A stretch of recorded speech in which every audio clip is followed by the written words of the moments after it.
안녕하십니까? 잘 지내셨어요? 오늘 말씀 제목은 예수 그리스도로 옷 입으라입니다. 요절 로마서 13장 14절을 같이 읽겠습니다. 13장 14절 시작. 오직 주 예수 그리스도로 옷 입고 정욕을 위하여 육신의 일을 도모하지 말라. 기도하겠습니다.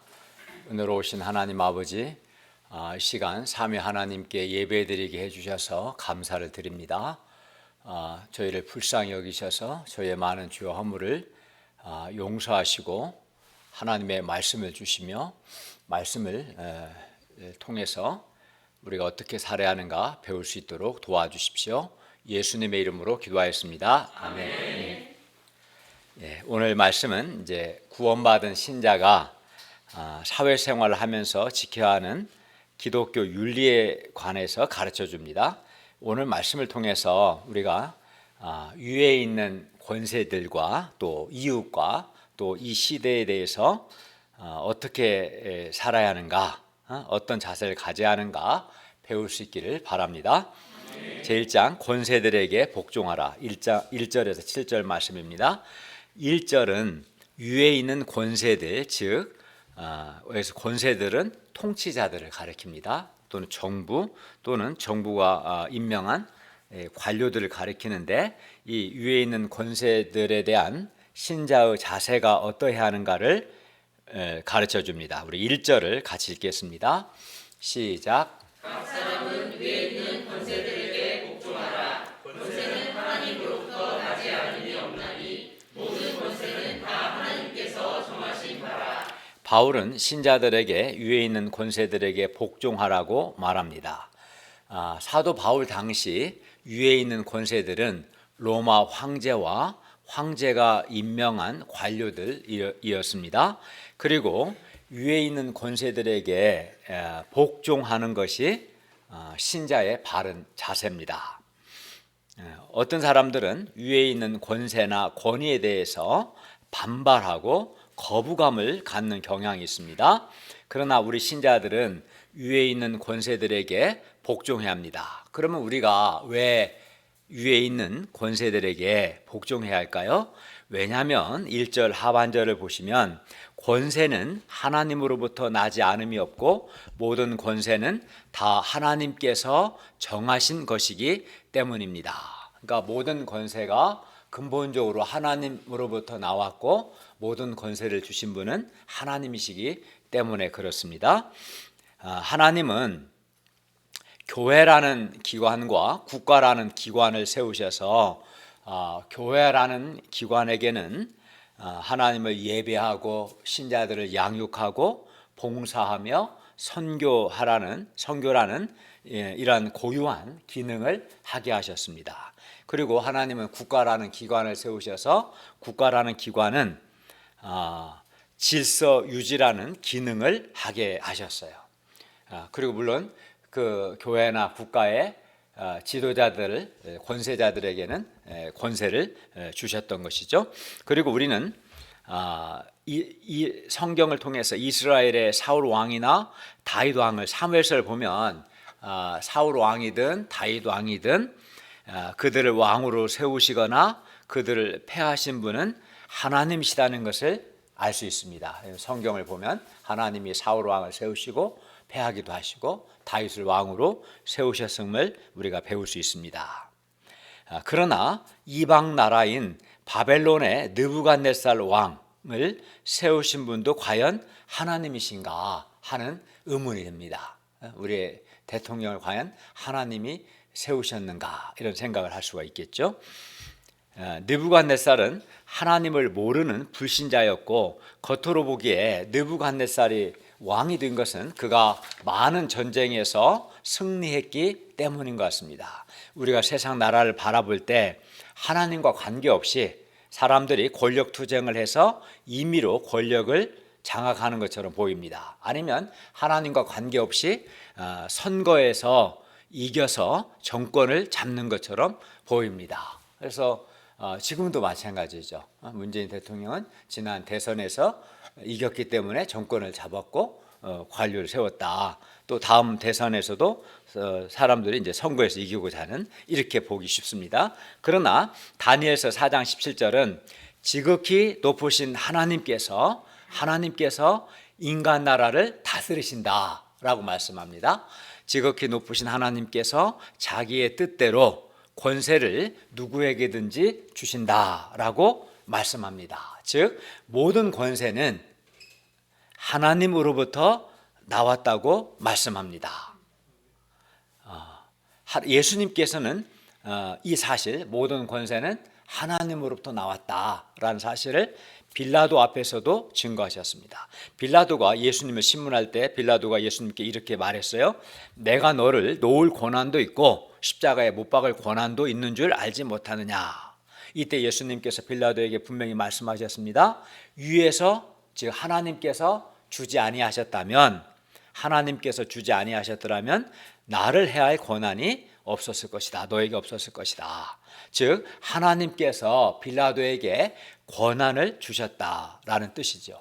물론 빌라도가 하나님이 주신 권한을 바르게 사용하지 않았죠. 예수님께서 죄가 없기 때문에 석방을 하는 것이 옳은데 그는 하나님이 주신 권한을 아주 악용한 거죠. 어쨌든 권한을 주신 분은 하나님이시다라는 것을 예수님께서도 인정하셨습니다. 따라서 모든 권세는 다 근본적으로 하나님으로부터 나왔음을 알 수 있습니다. 2절을 보십시오. 그러므로 권세를 거스르는 자는 하나님의 명을 거스르는 것이 되기 때문에 거스르는 자들은 심판을 받습니다. 그러므로 우리는 위에 있는 권세들에게 복종해야 합니다. 꼭 그가 내 마음에 들어서가 아니라 권세는 근본적으로 하나님으로부터 왔기 때문에 하나님께서 국가를 세우시고 질서 유지를 위해서 권세자들에게 권세를 주셨다. 그걸 믿기 때문에 우리가 기본적인 태도는 권세에 복종해야 합니다. 그러면 하나님께서 권세를 주신 목적이 무엇입니까?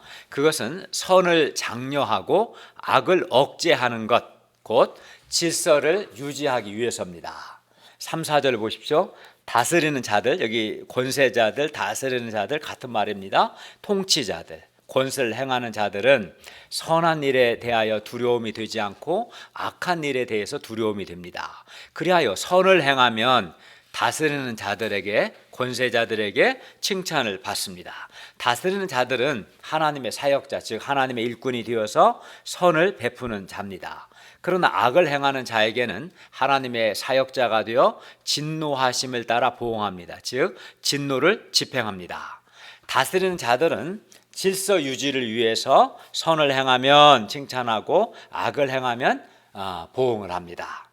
실제로 사람을 죽이거나 강도짓을 하면 어떻게 되면 권세자들, 국가 권력, 공권력이, 즉 검찰이 이제 악을 행한 자를 기소하고 법원은 유죄 선고를 하고 형을 집행합니다.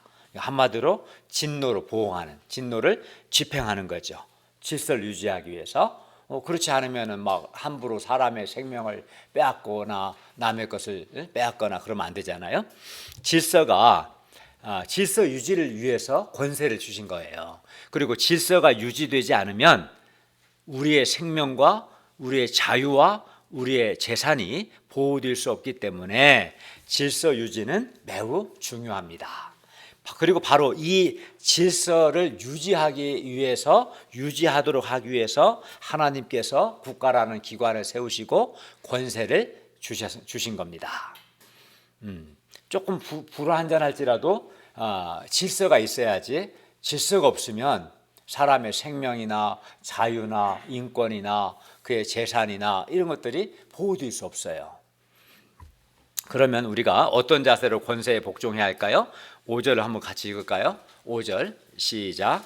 그러므로 복종하지 아니할 수 없으니 진노 때문에 할 것이 아니라 양심을 따라 할 것이라. 우리가 권세에 복종하지 않으면 우리에게 진노가 임합니다. 예를 들어 내야 할 세금을 내지 않으면 국세청에 의해서 고발을 당합니다. 그러면 이제 과징금도 낼 수도 있고, 실형을 살을 수도 있습니다. 그러나 우리는 이러한 처벌이 무서워서만 복종할 것이 아니라 양심을 따라 복종해야 합니다. 즉 모든 권세는 다 하나님께서 정하신 것이고 또 권세에 복종하는 것이 옳기 때문에 질서 유지에 협력하는 것이 옳기 때문에 권세에 복종해야 한다는 뜻입니다. 양심이라는 것은 무엇이 옳고 그른가를 분별하는 거죠. 양심에 비추어 옳기 때문에 해야 한다. 단지 진노가 무서워서만이 아니라 말씀합니다. 바울은 6, 7절에서 권세에 복종하는 대표적인 예로 세금을 바치라고 말합니다. 세금 내는 것이야말로 하나님이 세우신 권세들에게 복종하는 중요한 실천 중에 하나입니다. 세금은 중요하죠. 세금을 거두어서 그 세금으로 군대도 유지하고 경찰력도 유지하고 또 여러 도로도 놓고 또 코로나 검사도 받게 하고 여러 가지 일을 하는 거죠. 그래서 우리는 모든 자에게 줄 것을 주되 조세를 받을 자에게는 조세를 바치고 관세를 받을 자에게는 관세를 바쳐야 합니다. 또 두려워할 자를 두려워하며 존경할 자를 존경해야 합니다. 어떤 사람은 위에 있는 권세, 권위에 대한 반발심 때문에 두려워할 자를 두려워하지 않고 존경할 자를 존경하지 않는데 이것은 옳지 않은 것입니다. 그리고 우리는 납세의 의무뿐만 아니라 국방의 의무도 이행해야 하고 또 교통법규도 잘 지켜야 합니다. 만약에 교통법규를 지키지 않으면 권세에 불복종하고 법규를 지키지 않으면 어떻게 되겠어요? 자동차 사고가 나겠죠. 그럼 많은 사람들의 인명피해가 발생하지 않겠습니까? 그래서 권세의 교통 질서를 유지하는 그런 교통 경찰관들 그 권세에 복종해야 합니다. 그래야 이제 질서가 유지가 되겠죠. 그리고 우리가 이렇게 권세들에게 복종을 해야 질서가 잘 유지가 되고 또 질서가 잘 유지돼야 우리의 생명과 우리의 신체, 우리의 자유, 우리의 재산이 보호될 수 있을 겁니다. 이 상을 통해 우리는 위에 있는 권세들 즉 통치자들 또 그들이 세운 관료들에게 복종해야 함을 배웠습니다. 그러나 이렇게 질서 유지를 위해 세우셨기 때문에 권세를 그러나 질서를 유지해야 할 권세자들이 선을 행하지 않고 도리어 악을 행한다면 그때는 우리가 어떻게 해야 할까요? 그런 경우에도 무조건 우리는 권세에 복종해야 합니까? 그렇지는 않습니다. 우리가 위에 있는 권세들에게 복종하지 않는 불복종할 수 있는 예외가 있습니다. 성경과 사도들, 종교 개혁자들에게서 우리는 그러한 예외들을 즉 권세에 복종하지 않는 불복종할 수 있는 그런 예외들을 발견할 수 있습니다. 우리는 하나님께 복종하기 위해서 또 하나님께 대한 충성과 신앙 양심을 지키기 위해서 우리는 예외적으로 세상 권세에게 불복종할 수 있습니다. 예를 들어 만일 하나님께만 드려야 할 충성을 국가가 요구하는 경우에는 우리는 국가에 불복종할 수 있습니다. 다니엘은 메대의 총리로서 다리오 왕에게 복종했습니다. 그러나 그가 불복종한 경우가 있었습니다. 한 번은 다리오 왕이 율법을 세워서 앞으로 30일 동안 왕 외에는 어느 신에게도 기도하지 말라고 명령했습니다. 만약 기도하면 사자굴에 던진다고 했습니다. 그러나 다니엘은 사자굴에 던져질 것을 각오하고도 변함없이 하나님을 향해서 전에 행하던 대로 하루 3번씩 무릎을 꿇고 하나님께 기도하며 하나님께 감사했습니다. 그는 하나님께 충성하기 위해서 다리오 왕의 명령에 불복종한 겁니다. 우리는 사자굴에 던져놓지 않는데도 어떤 사람은 기도를 별로 안 해요. 기도를 열심히 하는데 우리는 이렇게 말해야 할 것 같아요. 기도 안 하면 사자굴에 던지자. 하도 안 하니까. 근데 물론 하나님은 그렇게 하지 않으시죠. 하나님은 우리가 자유롭게 인격적으로 하기를 원하시니까 하루에 3번 한 번도 안 해도 당장 뭐라고는 안 하시는데 어쨌든 다니엘은 이제 하나님께 대한 충성과 신앙 양심을 지키기 위해서 왕의 명령에 불복종한 겁니다. 우리도 이런 경우에 권세들에게 불복종할 수 있습니다. 이 외에도 모세가 태어날 당시 애굽의 바로 왕은 히브리인들을 죽이기 위해서 남자아이가 태어나면 다 나일강에 던져서 죽이라고 했지만 히브리 산파들은 바로 왕의 명령에 불복종하고 모세를 살려냈습니다. 이런 경우도 하나님께 순종하기 위해서 왕의 명령에 불복종할 수 있었던 것이죠. 또 사도행전을 보면 공회의 권세 잡은 자들이 복음 전하는 사도들을 체포해서 가운데 세우고 신문했습니다. 그리고 그들에게 도무지 예수의 이름으로 말하지도 말고 가르치지도 말라, 예수 전하지 말라고 위협을 했습니다. 이때 베드로와 요한이 대답했습니다. 하나님 앞에서 너희 말을 듣는 것이 하나님의 말씀을 듣는 것보다 옳은가 판단하라. 우리는 보고 들은 것을 말하지 아니할 수 없다. 즉 우리는 어떠한 불이익이 있을지라도 예수를 전하는 것을 중단할 생각이 없다. 이렇게 했습니다. 베드로와 요한은 말씀을 전파하라는 하나님의 명령의 말씀에 순종하기 위해서 공회의 권세자들에게 복종하지 않았던 것이죠. 그러니까 하나님께 순종하기 위해서 얼마든지 불복종할 수 있고 신앙 양심을 지키기 위해서 불복종할 수도 있습니다. 루터와 종교개혁자들도 면죄부를 파는 교황의 권세에 불복종했을 뿐만 아니라 아주 강하게 저항하고 종교개혁을 했는데, 이는 그들이 오직 의인은 면죄부를 받아서 얻는 것이 아니라 어렵게 되는 것은 오직 의인은 믿음으로 말미암아 살리라는 하나님의 말씀과 신앙 양심을 지키기 위해서 그들은 교황의 권세에 불복종하고 저항하고 개혁을 이루었던 것입니다. 각 사람은 위에 있는 권세들에게 복종하라는 말씀은 권세들에 대한 일반적인 원칙을 말씀하는 것이지 어떠한 예외도 없이 모든 상황에서 무조건 권세들에게 복종하라는 것은 아닙니다. 예를 들어 권세자들이 하나님을 대적하거나 또는 신앙 양심에 반하는 것을 요구하거나 또는 국민의 자유와 인권을 유린하고 억압하는 경우에 우리 대한민국은 헌법 제1조 민주공화국이다. 제1조 1항에 1조 2항은 모든 권력은 국민으로 나온다. 그렇기 때문에 우리는 헌법과 법률이 정한 모든 수단을 사용하여서 권세들에게 불복종할 수 있습니다. 왜냐하면 권세자들이 하나님을 대적하거나 신앙 양심에 반하는 것을 요구하거나 국민의 자유와 인권을 유린하는 경우에 그럴 수 있습니다. 예를 들어 국민의 자유와 인권을 억압하는 독재 정부에 대해서 우리는 얼마든지 불복종할 수 있습니다. 그러나 우리는 권세들에게 불복종하더라도 비폭력적인 방법을 사용해야 합니다. 그게 성경적입니다. 또 불복종하는 것이 체질화되어서는 안 됩니다. 불복종은 예외적인 경우에 한해야지 불복종이 일상화되어서는 안 된다는 겁니다. 그러므로 우리는 기본적으로 모든 권세는 질서 유지를 위해서 하나님께서 세우셨음을 믿고 권세들에게 복종해야 합니다.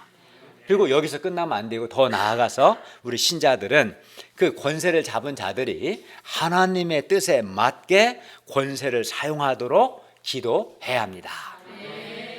제2장, 우리는 평생 갚을 수 없는 사랑의 빚을 진 사람들입니다. 8절에서 10절 말씀입니다. 8절에서 10절에서 바울은 신자의 사회생활에 있어서 신자가 이웃을 사랑하는 것의 중요성을 강조하고 있습니다.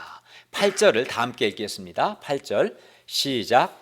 사랑의 빚을 아무에게든지 아무것도 지지 말라. 남을 사랑하는 자는 율법을 다 이루었느니라. 우리는 다른 사람에게 갚아야 할 것을 빚이라고 부릅니다. 그러므로 여기서 사랑의 빚은 우리가 다른 사람에게 갚아야 할 사랑의 의무를 가리킵니다. 예수님께서 제자들에게 이렇게 말씀하셨습니다. 새 계명을 너희에게 주노니 서로 사랑하라. 내가 너희를 사랑한 것 같이 너희도 서로 사랑하라. 그러므로 우리는 먼저 예수님께서 우리를 사랑하셨기 때문에 예수님께 사랑의 빚을 졌고 또 예수님께서 서로 사랑하라는 말씀하셨기 때문에 우리는 서로를 사랑해야 할 의무, 즉 사랑의 빚을 지고 있다는 것을 알 수 있어요. 그렇죠? 사랑의 빚이 없는 게 아니라 먼저 예수께서 우리를 사랑하셨고 예수님께 서로 사랑하라고 명하셨기 때문에 우리는 서로가 서로를 사랑해야 할 의무, 즉 빚이 있습니다.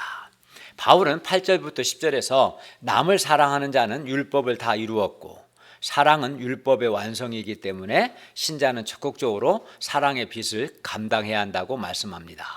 그런데 바울은 왜 직접적으로 남을 사랑하라고 말하지 않고 사랑의 빚, 여기 보면 8절에 사랑의 빚이라는 표현을 쓰는 겁니까? 왜냐하면 우리가 다 먼저는 사랑의 빚을 지고 있는 자들이기 때문입니다. 그리고 다음으로 바울은 우리가 남을 사랑하는 것은 우리의 당연한 의무라는 것을 강조하기 위해서 사랑의 빚이라고 표현한 겁니다. 그러니까 남을 사랑하라, 서로 사랑하라고 하지 않고 사랑의 빚이라고 표현한 것은 첫째는 우리가 정말 하나님과 예수 그리스도와 사람들에게 사랑의 빚을 지고 있는 자들이라는 것이고, 둘째는 사랑의 빚이니까 남을 사랑하는 것은 뭐 해도 그만 하면 더 좋은 거고 안 해도 그냥 그만, 이게 아니라 빚은 반드시 갚아야 돼요. 갚지 않으면 강제 집행을 당할 겁니다. 의무라는 거, 빚이라는 건 의무죠. 그래서 남을 사랑하는 것은 당연히 해야 할 의무라는 것을 강조하기 위해서 사랑의 빚이라는 단어를 사용한 겁니다. 우리는 하나님께 먼저 엄청난 사랑의 빚을 진 자들입니다. 왜냐하면 하나님께서 우리를 구원하기 위해서 독생자 예수님을 십자가에 내어주시기까지 우리를 사랑하셨기 때문입니다. 우리는 하나님으로부터 평생 갚아도 갚을 수 없는 큰 사랑을 받은 자로서, 이제 그러니까 하나님께 사랑의 빚을 진 자들로서 이제 이 사랑의 빚을 서로 사람들에게 갚아야 합니다. 그러니까 우리는 예수님의 사랑과 하나님 아버지의 큰 사랑을 받았기 때문에 기본적으로 사랑의 빚을 지고 있는 사람들이고, 이 빚을 하나님과 또 사람들에게 갚아야겠죠. 뿐만 아닙니다. 우리는 또 우리가 예수님을 믿음으로 구원을 받고 또 생명력 있고 변화된 삶을 살기까지 주님의 종들과 많은 목자님들의 사랑의 수고가 있었음을 알아야 합니다. 갑자기 여러분이 하늘에서 떨어졌습니까? 그런 사람 한 명도 없습니다. 오늘의 내가 있기까지 나를 위해서 많은 사랑의 수고를 해주고, 나를 위해 기도해주고, 나의 죄와 싸워주고 말씀으로 섬겨준 목자님들의 많은 사랑의 수고가 있었던 겁니다. 그래서 나는 목자님들에게 내가 사랑의 빚을 지고 있다, 그걸 기억해야 합니다. 그런 점에서 볼 때 우리는 하나님과 사람들에게 사랑의 빚을 지고 있습니다. 다르게 표현하면 하나님과 사람들에게 많은 사랑을 받았다는 것이죠. 그렇죠? 우리 가운데 사랑의 빚을 지지 않은 사람은 단 한 사람도 없습니다. 한 사람도 없습니다. 그러므로 우리는 피차 서로 사랑해야 합니다. 사랑의 빚을 졌기 때문에 우리가 서로 사랑해야 하는 것은 당연한 의무라는 것입니다. 그럼 우리는 이렇게 사랑의 빚을 진 자들이기 때문에 우리가 다른 사람들을 사랑하는 것은 너무나 당연한 것입니다. 빚진 사람이 빚을 갚는 것 너무나 당연한 거 아니겠습니까? 빚을 지고도 빚을 갚지 않는 것이 잘못된 것이죠. 빚을 갚지 않으면 은행에 대출 받았는데 대출 갚지 않으면 어떻게 됩니까? 그 강제 집행하지 않겠어요? 법원에서 그렇게 되는 겁니다. 그리고 그렇기 때문에 우리가 남을 사랑하는 것도 이제 당연한 거지. 내가 그냥 이렇게 사랑을 베풀어주는, 호혜를 베풀어주는 거로 생각하면 안 되고, 나는 기본적으로 하나님과 사람들에게 사랑의 빚을 지고 있기 때문에 내가 사랑을 하지 않으면 그건 의무를 이행하지 않는 것이고 남을 사랑하는 것이 당연한 거다. 이제 그렇게 생각을 해야 하는 거예요. 그리고 우리가 이렇게 남을 사랑하면 우리는 율법을 다 이루게 돼요. 뿐만 아니라 이제 율법과 사랑의 관계를 또 이야기합니다. 8절 하반절에서 10절을 한번 볼까요? 남을 사랑하는 자는 율법을 다 이루었느니라. 간음하지 말라, 살인하지 말라, 도둑질하지 말라, 탐나지 말라 한 것과 그 외에 다른 계명이 있을지라도 내 이웃을 내 자신과 같이 사랑하라 하신 그 말씀 가운데 다 들었느니라. 사랑은 이웃에게 악을 행하지 아니하나니 그러므로 사랑은 율법의 완성이니라. 남을 사랑하는 사람은 율법을 다 이루었다고 말합니다. 율법을 다 이루었다는 것은 율법을 다 지켰다는 거예요. 남을 사랑하는 사람은. 그러면 사랑이 뭡니까?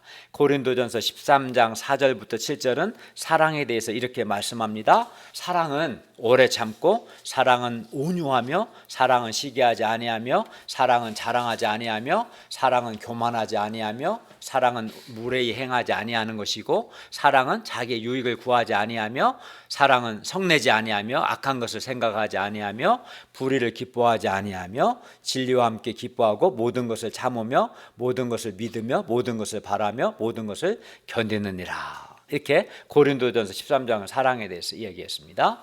그리고 예수님께서도 이제 성경에 보면 계명이 이제 율법이라고 하죠. 613개가 있어요. 여기에는 이제 금지 명령과 이게 간음하지 말라, 도둑질하지 말라, 살인하지 말라, 이거는 이제 하지 말라는 계명. 10계명 중에서 5번째 계명, 내 부모를 공경하라. 이거 적극적으로 하라는 계명. 그러니까 하지 말라는 계명과 적극적으로 해야 할 계명으로 구성되어 있는데, 이 모든 계명 중에 이제 율법사 물어봤잖아요.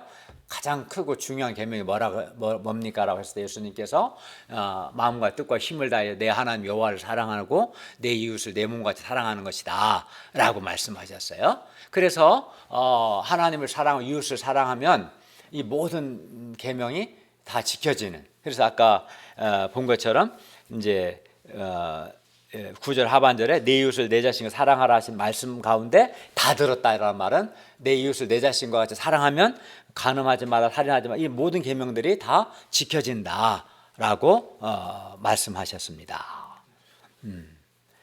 그리고 이웃을 이제, 그러니까 내 이웃을 내 자신같이 사랑하라는 이 말씀 안에 이 모든 계명들이 다 포함되어 있다는 거예요.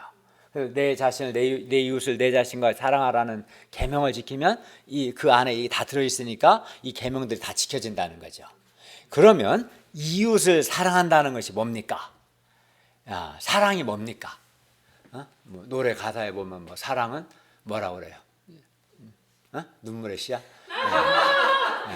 네. 80년대, 70년대, 80년대는 눈물의 씨앗이란 말을 했던 것 같아요. 근데 요즘은 모르겠어요. 요즘 BTS 노래는 안 들어봐서 사랑을 뭐라고 표현하는지 모르겠어요.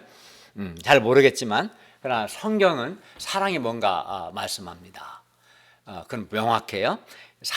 이웃을 사랑한다는 것은 소극적인 면과 적극적인 면에서 볼 수 있습니다. 아주 중요한 계명입니다. 지금 설명하는 내용은 이웃을 사랑한다는 것은 이웃에게 오늘 10절 상반절에 있는 것처럼 이웃에게 악을 행하지 않는 겁니다.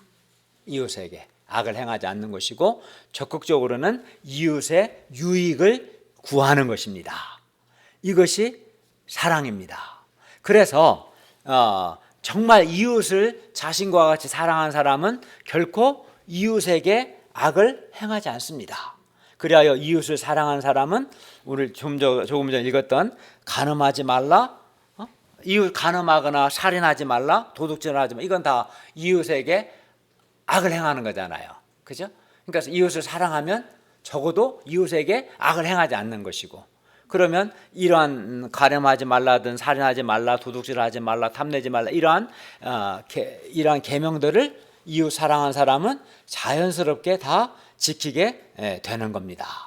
그리하여 사랑은 율법의 완성입니다. 이웃을 사랑하면 이런 계명들이 다 지켜지게 돼요. 그래서 사랑은 율법의 완성이라고 말씀합니다. 사랑을 하면 율법을 다 성취하게 됩니다.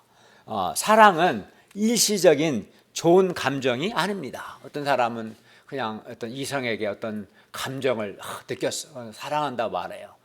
거의 그런 경우는 99.999%는 사랑이 아니라 정욕일 가능성이 매우 높습니다. 거의 그렇게 보면 거의 맞습니다.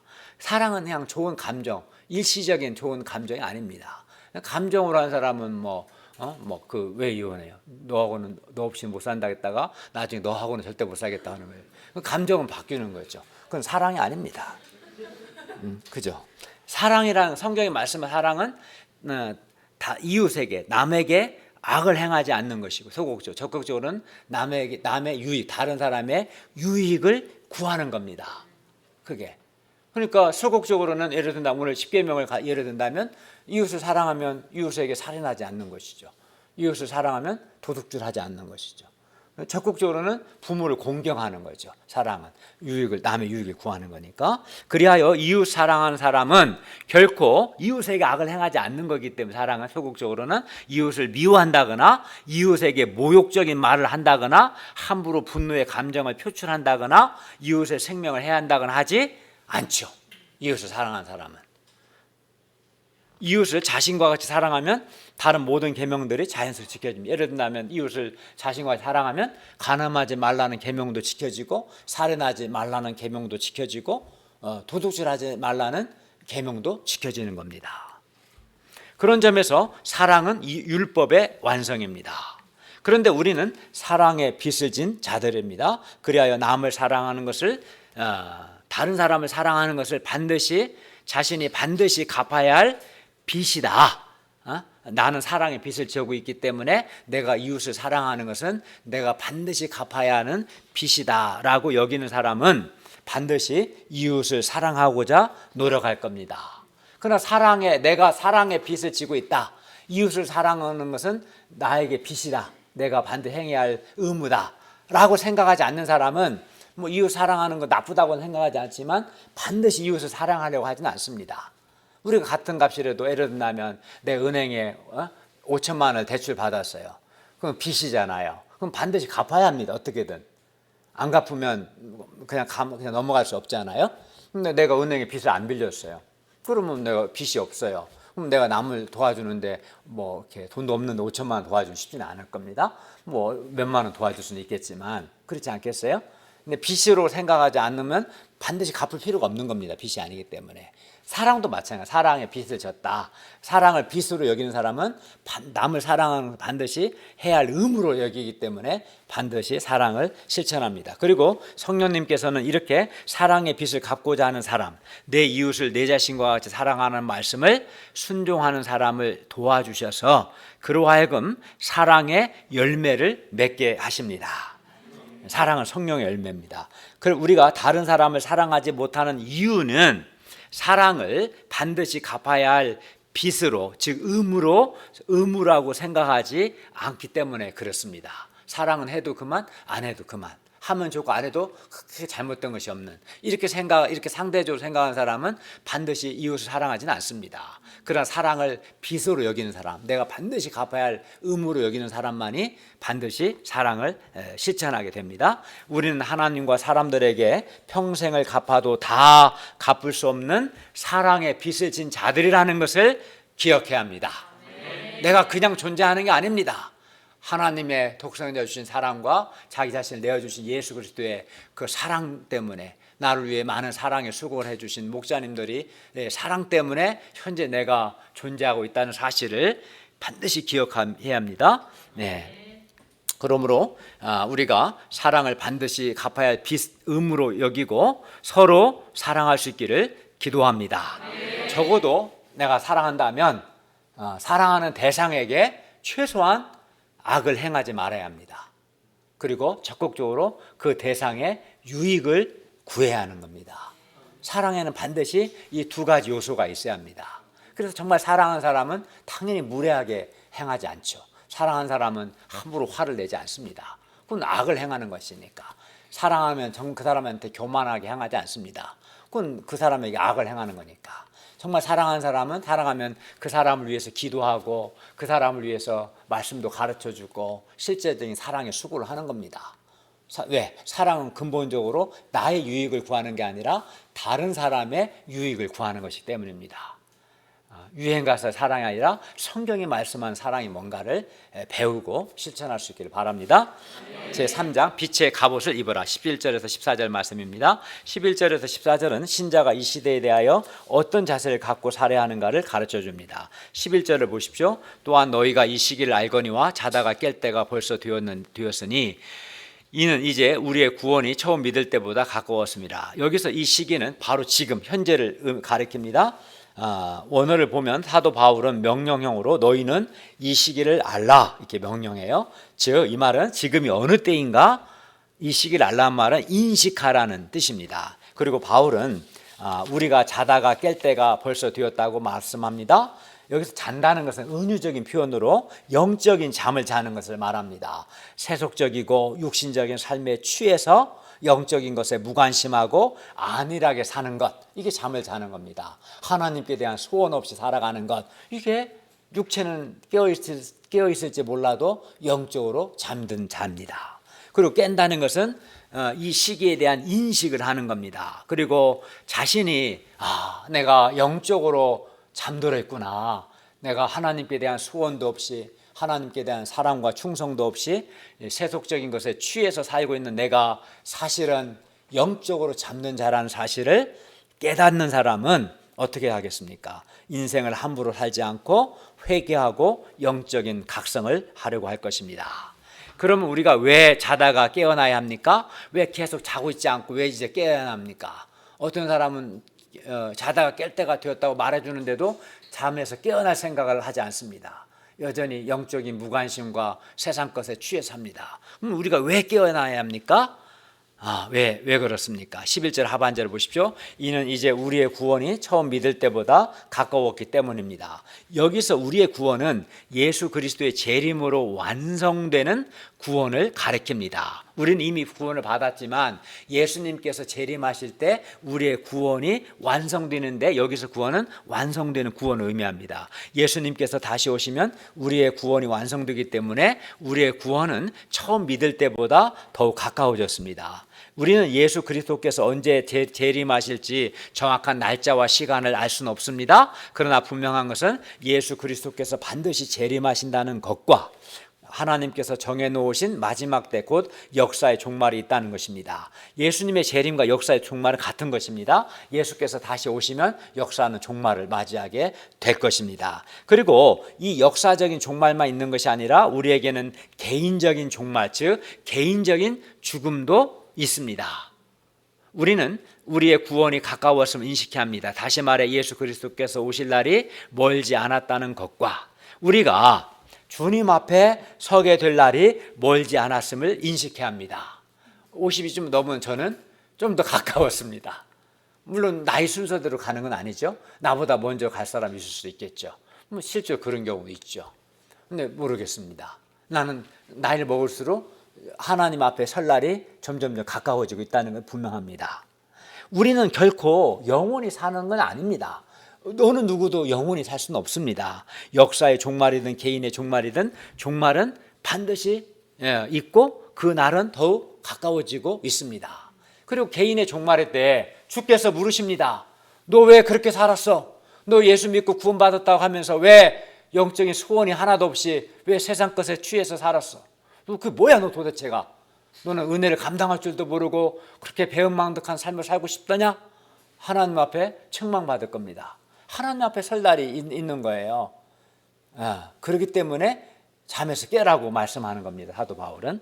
12절을 보십시오. 한번 읽을까요? 시작. 밤이 깊고 낮이 가까웠으니 그러므로 우리가 어둠의 일을 벗고 빛의 갑옷을 입자. 이 말은 밤이 거의 끝나가고 낮이 거의 가까웠다는 말입니다. 밤이 거의 끝나가고 있습니다. 낮이 거의 가까웠습니다. 거의 얼마 안 남았다는 거예요. 그러므로 우리는 밤이 깊고 그러니까 밤이 끝나가고 낮이 가까워지고 있기 때문에 우리는 어둠의 일을 벗고 빛의 갑옷을 입어야 한다고 말씀하는 겁니다. 그리고 어둠의 일을 벗으라고 했을 때 이 어둠의 일은 13절에 방탕, 술 취함, 음란, 호색, 다툼, 시기, 14절 하반절에 정욕을 위하여 육신의 일을 도모하는 것, 이것이 다 어둠입니다.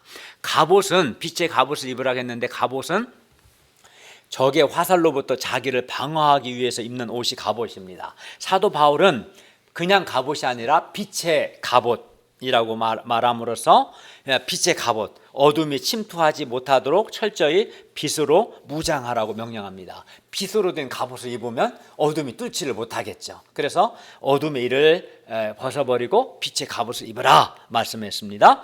우리는 의로움, 거룩함, 순결, 사랑, 진리 등의 빛의 갑옷으로 우리 자신을 무장해야 합니다. 13절을 보십시오. 낮에와 같이 단정히 행하고 방탕하거나 술 취하지 말며 음란하거나 호색하지 말며 다투거나 시기하지 말고. 어둠 가운데 있는 자들은 방탕하고 술 취하고 음란하고 호색하고 다투고 시기합니다. 그리고 정욕을 위하여 육신의 일을 도모합니다. 그러나 우리는 낮에와 같이 단정히 행해야 합니다. 밤이 끝나가고 곧 낮이 도래하기 때문에 단정히 행해야 합니다. 여기서 단정히 행한다는 것은 좋은 모양이 되는 것, 흐트러짐이 없는 바른 자세로 행하는 것, 품위 있게 행하는 것을 의미합니다. 우리는 빛의 자녀답게 외적인 모습과 마음가짐이 다 단정해야 합니다. 흐트러짐이 없는 바른 자세를 가져야 합니다. 순수하고, 바른 자세가 뭡니까? 순수하고 의롭고 진실되고 충성되고 부지런하고 검소해서 하나님께서 보실 때 책망할 것이 없이 단정해야 한다는 것입니다. 그러면 우리가 어떻게 낮에와 같이 단정히 행할 수 있겠습니까? 이는 우리 힘만으로는 불가능합니다. 그래서 사도 바울은 14절에서 오직 주 예수 그리스도로 옷 입으라고 명령합니다. 그러니까 빛의 갑옷을 입는다는 것은 주 예수 그리스도로 옷 입는 것을 의미합니다. 14절을 보십시오. 사도 바울은 오직 주 예수 그리스도로 옷 입고 정욕을 위하여 육신의 일을 도모하지 말라고 명령합니다. 우리가 예수 그리스도로 옷 입을 때 우리는 낮에와 같이 단정히 행하게 되고 빛의 갑옷으로 무장하게 되는 겁니다. 그렇기 때문에 우리가 예수 그리스도로 옷을 입는 것이 매우 중요하죠.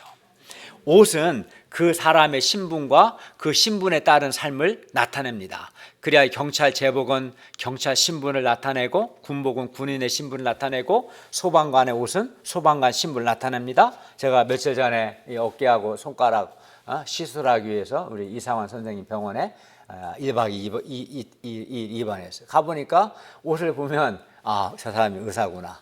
옷을 보면 간호사구나. 나는 어떤 옷을 입었겠어요? 환자복을 입었죠. 옷을 보면 환자구나. 목사도 아닙니다. 그냥 환자일 뿐입니다. 또 일하시는 분들 있잖아요. 옷이 달라요. 그거 보면 이분 여기 병원 일하시는 분들이구나. 옷을 보면 그 사람의 신분과 그 신분을 보면 그 사람이 무슨 사람인지 무슨 일을 하는 건지 대번에 알 수 있습니다. 그래서 옷은 우리의 신분을 말합니다. 표현합니다. 그래서 바울은 너희는 오직 주 예수 그리스도로 옷 입으라고 명령합니다.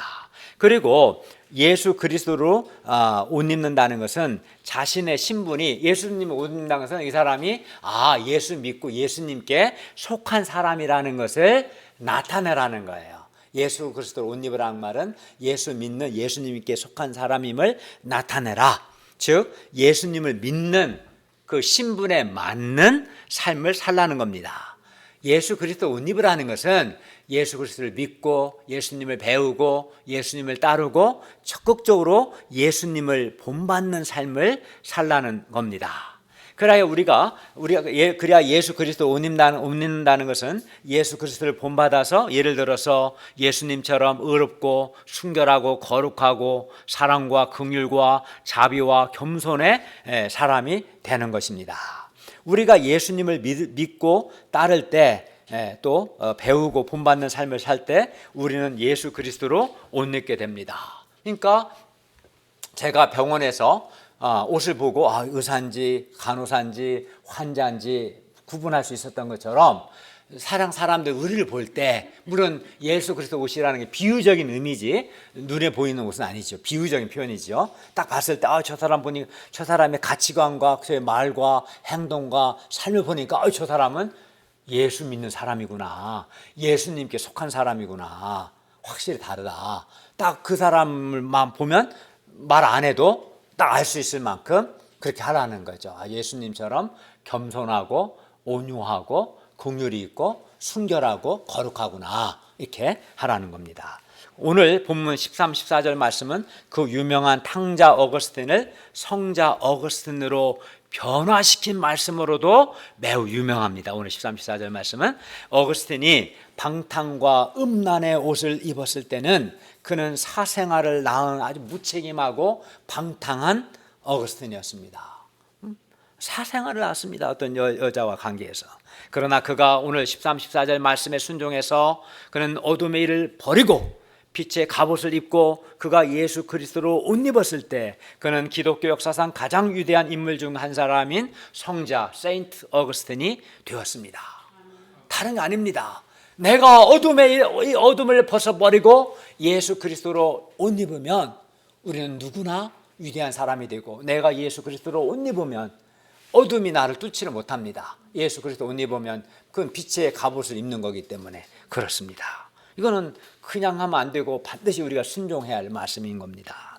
누구든지 예수 그리스도를 믿고 예수님을 본받는 삶을 살기만 하면 그는 예수 그리스도로 옷 입게 되어서 어둠이 그를 뚫지 못하고 그는 위대한 하나님의 사람이 될 것입니다.